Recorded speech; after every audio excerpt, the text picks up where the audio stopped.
J'ai écrit la biographie d'Ingrid Bergman qui est sortie en avril 2015 pour le 100e anniversaire de la naissance d'Ingrid Bergman. Et j'ai essayé de raconter un petit peu sa vie à travers ses films bien sûr, mais surtout d'un point de vue intime, de sa vie personnelle et surtout de sa vie amoureuse. La première fois que j'ai vu Ingrid Bergman, c'était dans Les Amants du Capricorne, j'étais toute petite. Et c'était une actrice qui m'avait fascinée parce que je la trouvais très naturelle, totalement hors du commun. Elle jouait un personnage de fille un petit peu perdue, qui était alcoolique.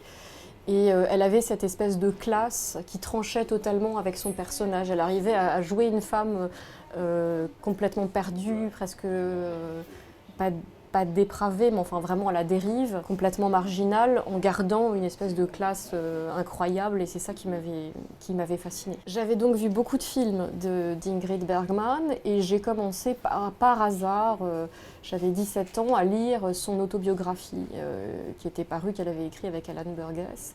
Et là, j'ai découvert une vie tout à fait différente de celle que j'avais pu imaginer, avec des rebondissements incroyables. Et j'ai eu envie de creuser un petit peu, parce que c'est une autobiographie qu'elle a écrite pour ses enfants. Et donc elle ne raconte pas tout, évidemment. C'est une femme qui a voyagé partout, qui a vécu dans un nombre incroyable de pays, qui parle 5 langues couramment, qui a eu une vie effectivement très très mouvementée dès le départ. Elle perd sa mère à 3 ans, elle perd son père à 13 ans. Elle perd ensuite sa tante chez qui elle habite, elle change de maison, elle n'arrête pas de bouger dès le départ. Elle a une vie qui est extrêmement secouée. Et ensuite, elle va faire des choix qui vont refléter un petit peu cette enfance chaotique.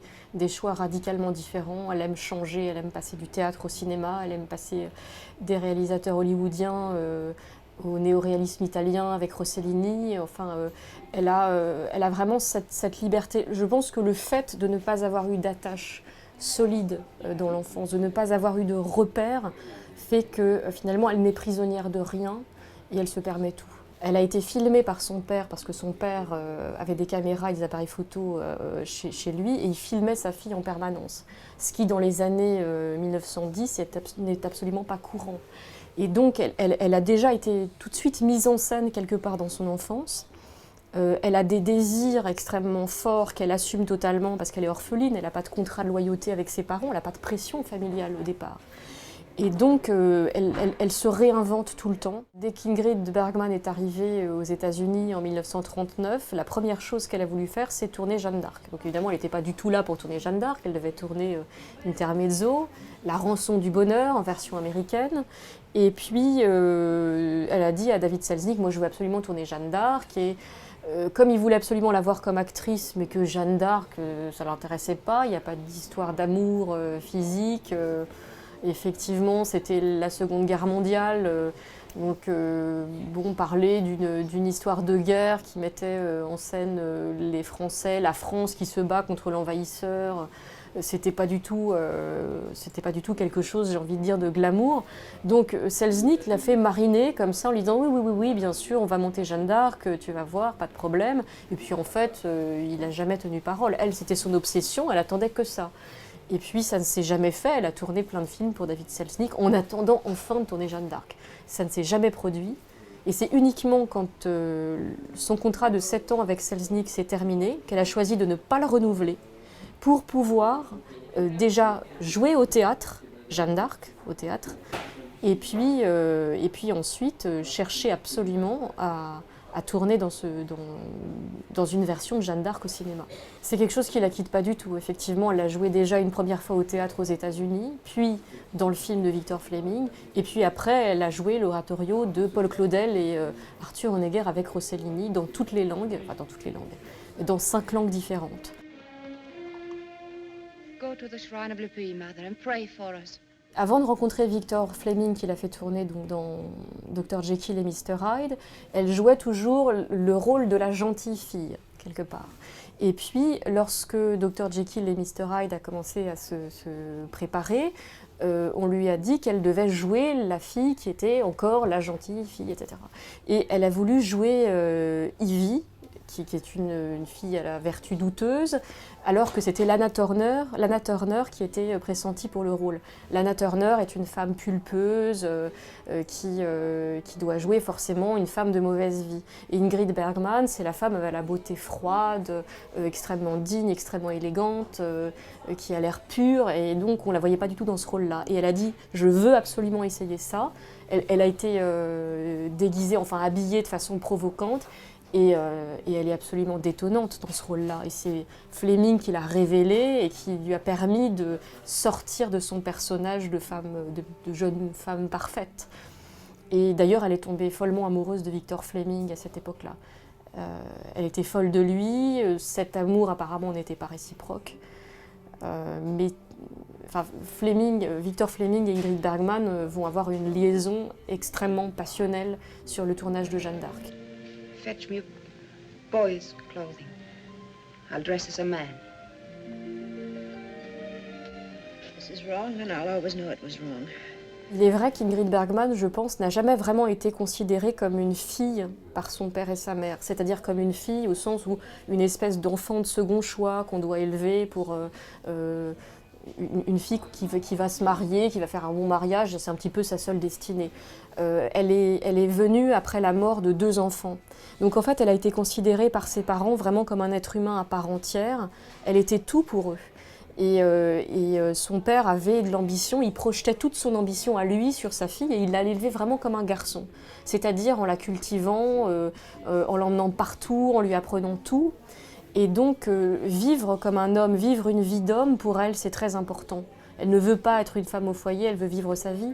Et le fait que Jeanne d'Arc ait un rôle d'homme, qu'elle soit dans un milieu d'hommes, qu'elle commande des hommes, je pense que c'est très important pour elle.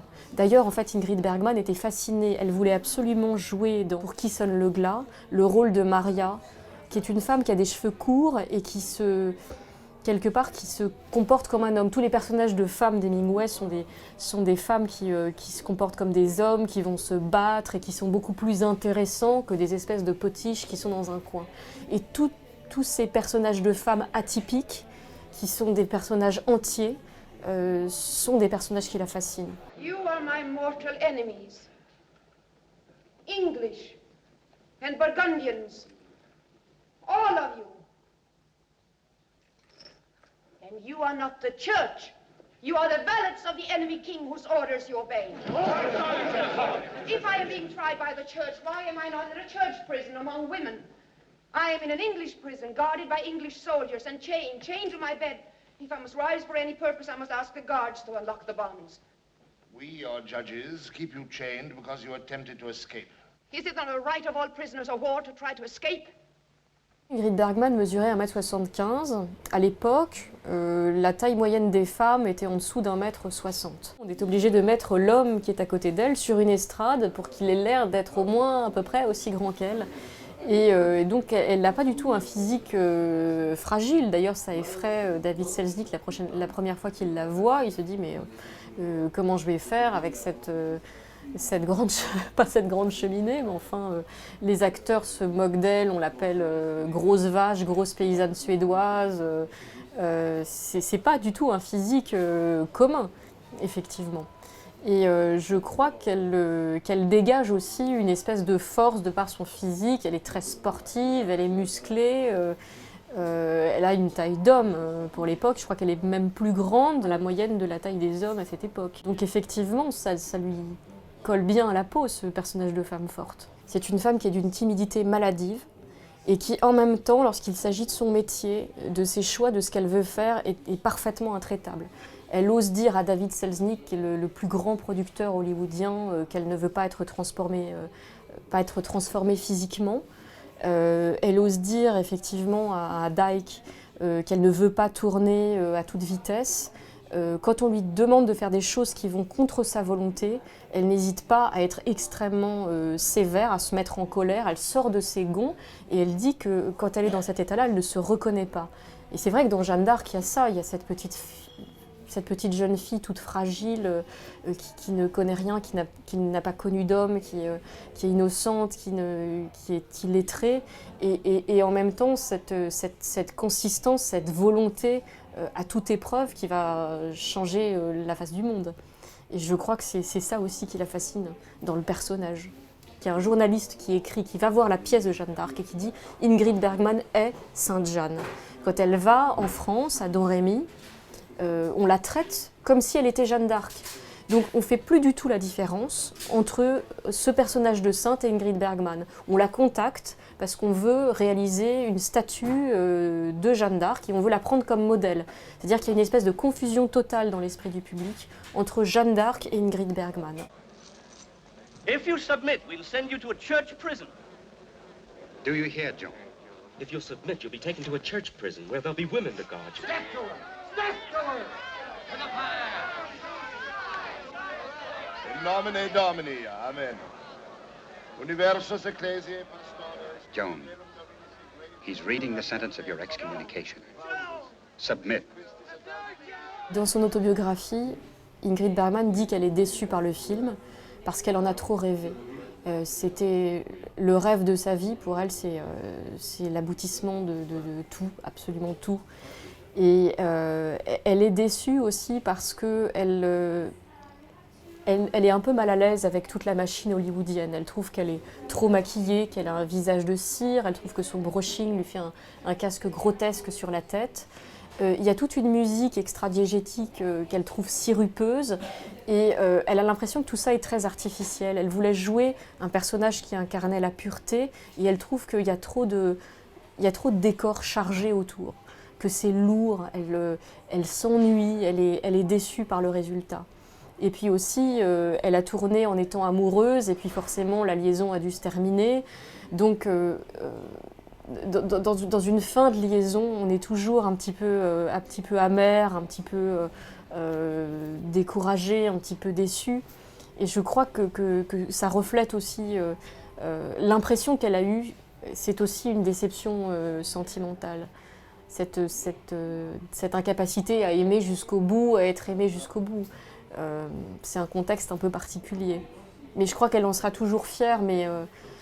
D'ailleurs, c'est après Jeanne d'Arc qu'elle est partie avec Roberto Rossellini parce qu'elle a été séduite par un autre cinéma, par une autre forme de cinéma. Elle va voir d'abord Rome, ville ouverte, puis Paisa dans un cinéma new-yorkais.